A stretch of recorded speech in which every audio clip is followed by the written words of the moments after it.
se los contábamos, una buena noticia. Esta mañana el Instituto de Salud Pública autorizó el uso de emergencia de la vacuna del laboratorio Sinovac para niños a partir de los 6 años de edad. Queremos conversar sobre esta decisión y conversamos precisamente con el director subrogante del ISP, Heriberto García. ¿Cómo está, doctor? Muy buenas tardes. Buenas tardes, Matilde. ¿Cómo estás tú? Muy bien.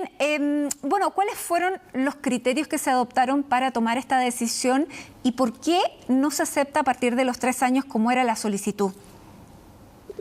Bueno, los criterios que se toman acá en cuenta tienen que ver con la calidad, seguridad y eficacia de la vacuna. Hay estudios fase 1, fase 2, donde ya se sabe que la vacuna es segura para niños y que además tiene producción de anticuerpos de inmunogenicidad. Ahora, justamente estos estudios están separados en su análisis por rango, es decir, hay una parte donde se analiza los casos de 3 a 5 años, otro grupo etario de 6 a 11 y otro grupo de 12 a 17. Y en el grupo etario de 3 a 5 años, la cantidad de datos era totalmente insuficiente para poder tener tranquilidad con respecto a la seguridad de la vacuna. Este grupo etario en particular es un grupo etario que en el caso de presentar fiebre en realidad requiere un mayor análisis y por lo tanto queremos esperar estos antecedentes de seguridad que nos va a dar el estudio fase 3 que se inicia en el país, ¿cierto?, con la Universidad Católica y el resto de universidades que están trabajando con ellas. Y además hay un estudio que también va a estar en curso en Sudáfrica que también nos va a ayudar a dilucidar un poco la duda que tenemos con el grupo etario de 3 a 5 años. Porque los datos que ustedes analizaron son los datos que presentó el laboratorio Sinovac de lo que ocurrió en el testeo que hicieron ellos en China. Tenemos los datos de fase 1 y fase 2 que está publicado en la revista de Lancet, que es lo que yo le explicaba recién ahora.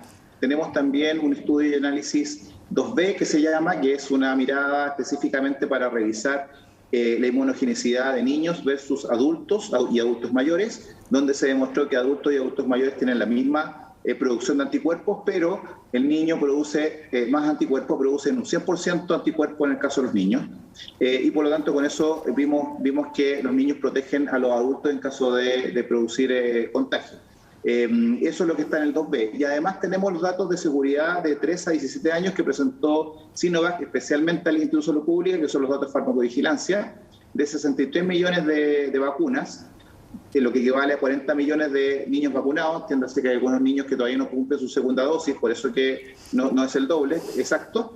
Y en el fondo esos datos también los tenemos y nos dio que la vacuna es bastante segura para niños, que no había reacciones adversas graves, que las reacciones adversas serias solamente fueron 28, en el total de 63 millones de dosis inoculadas. Ahora, el estudio que está haciendo la Universidad Católica, ¿cuándo debiera tener conclusiones importantes? Porque me imagino que ustedes van a seguir investigando y se va a seguir analizando para ir bajando el tramo etario.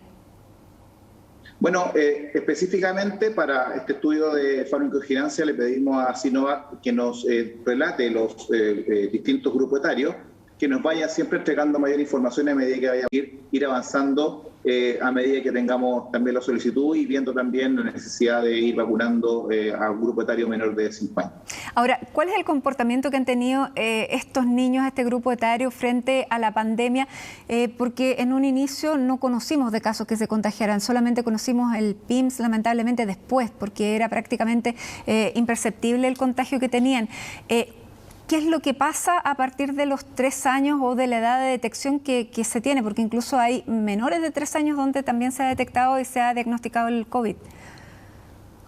Lo que pasa es que en principio se tenía un porcentaje bastante reducido de niños que han contraído una enfermedad, pero ese porcentaje de un año a otro se duplicó y en algunos casos se triplicó. Lo que pasa es que todavía son números bajos, es decir, estamos hablando del orden todavía de 1.000 casos en total y por lo tanto no alcanza a ser notorio con respecto a la cantidad de casos de adultos totales, ¿cierto?, que hemos tenido a lo largo de la pandemia.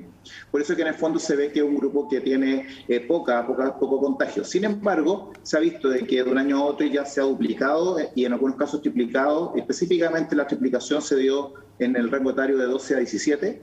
Y en el caso de 3 a 12, 11, se dio una duplicación. Y por lo tanto amerita, ¿cierto?, darse cuenta de que los niños ha ido creciendo la enfermedad. Y es normal en Chile que eso ocurra, a propósito de que es el grupo que no está vacunado versus el grupo vacunado, que es el grupo adulto. Ahora, lamentablemente Chile tiene una de las tasas de obesidad infantil más altas y eso es un factor de riesgo frente al COVID. ¿Hay alguna recomendación de que dentro de ese grupo etario sea la obesidad uno de los criterios para vacunar primero a esos niños? Es uno de los factores que se toman en cuenta en Chile, en particular para hacer la autorización, y eso es súper importante en tu pregunta, Matilde, porque justamente en la mirada que uno hace a otros países que podrían no tomar la misma decisión o aplazar la decisión de vacunar niños, tiene que ver también con eso, con los porcentajes y la incidencia y prevalencia de obesidad. Claramente la obesidad es un factor de riesgo que en Chile al menos amerita, ¿cierto?, vacunar a niños justamente para evitar que ese factor de riesgo aumente y no aumente más los casos entre niños. Si no aumentan los casos de niños, desde el punto de vista de la seguridad de que el niño no llegue a la enfermedad grave, y por otra parte generar la burbuja, ¿cierto?, de que sus familias quedan protegidas completamente porque cada vez menos miembros del grupo familiar van a estar no vacunados.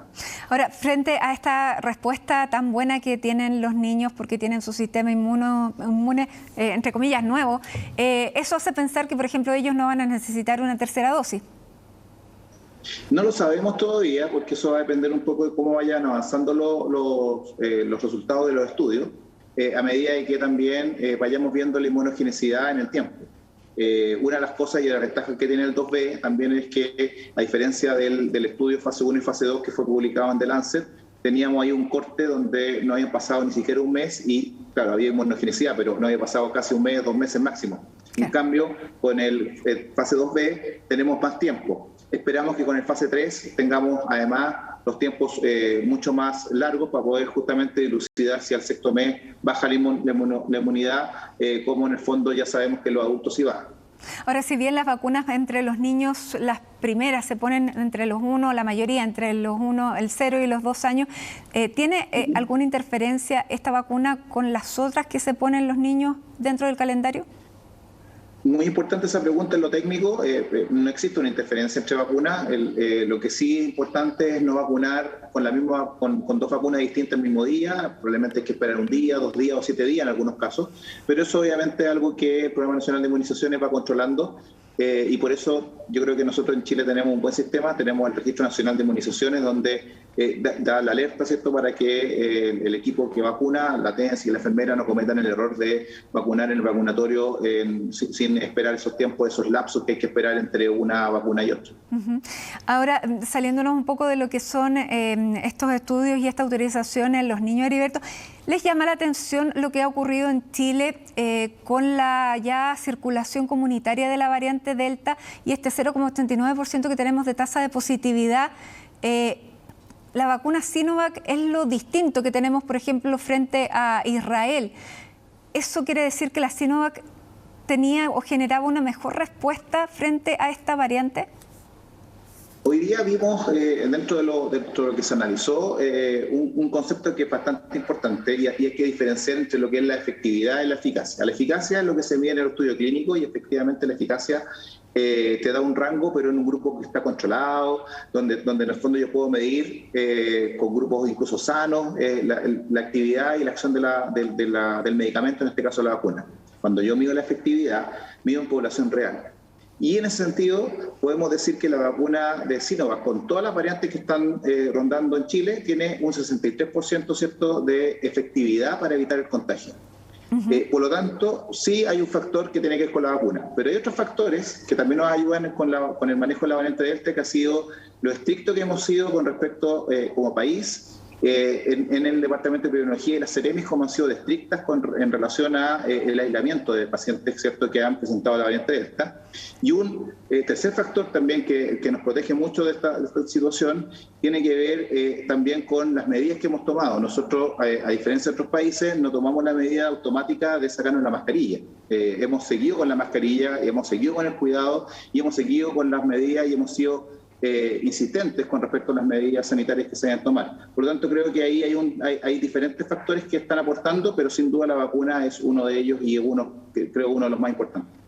Perfecto. Heriberto, y ustedes, bueno, eso lo decide el Ministerio en base a esta autorización y sobre todo en base a la disponibilidad, pero ¿cuándo ya debiera comenzar a inocularse a los niños? Yo esperaría que esto se diera, digamos, dentro de lo que es el fin de este mes, de septiembre, principio del mes de octubre, en la lógica de que hay que esperar que lleguen las vacunas. Una vez que lleguen las vacunas también hay que coordinar y ordenar, ¿cierto? Y que todo lo que significa vacunar a niños, en ese sentido, siempre se va a preferir ir a vacunar a los colegios, porque claramente es una técnica y bien usada ya en la vacunación, ya así se hace la influenza, en las vacunas, ¿cierto? Por programa de vacunación, cuando se vacunan a los quintos básicos, ¿cierto? Para por ejemplo, el papiloma, etcétera. Entonces, de alguna manera, esa es una metodología bastante buena y yo entendería que el Ministerio de Salud va a ir por ese camino y ese camino obviamente requiere un par de semanas para organizarse. Muy bien, buenas noticias entonces, al menos que dan un poco más de alivio a los papás. Bueno, hay otros papás que también tienen al revés, que son muchísimo más aprensivos y tal vez todavía no les convence si no están todos los estudios, pero la recomendación es estar relajado y a partir de los 6 años sí vacunar a los más chicos. Bueno, y una de las razones, Matilde, ahí quiero recalcar para esos papás que están con la aprensión es justamente que quisimos no aprobar desde los 3 años por lo mismo, porque también queremos ser súper cuidadosos con los distintos periodos, digamos, de aprobación de la vacuna. Y porque también entendemos, yo también soy padre y también entiendo completamente lo que uno tiene con su hijo, o sea, lo que menos quiere dañar, claramente conmigo que pruebe lo que quiere, ¿cierto? Pero con mi hijo no, ¿cierto? Entonces, en ese sentido, claro que entendemos, empatizamos mucho con eso, pero queremos darle también a la gente la confianza de que estamos siendo bien cuidadosos, cautos y que estamos siendo bien estrictos en estas revisiones y por eso que en esta oportunidad invitamos a la Sociedad de Pediatría, a la Sociedad de Infectología para justamente tener más respaldo en esta decisión, que no solo es una decisión regulatoria, sino que también epidemiológica. Perfecto. Heriberto García, director del ISP, muchísimas gracias por conversar con nosotros, aclararnos estas dudas y darnos una buena noticia. Que esté muy bien. Gracias. Hasta luego, muchas gracias. 6:05 de la tarde con 24 minutos. Vamos a cambiar.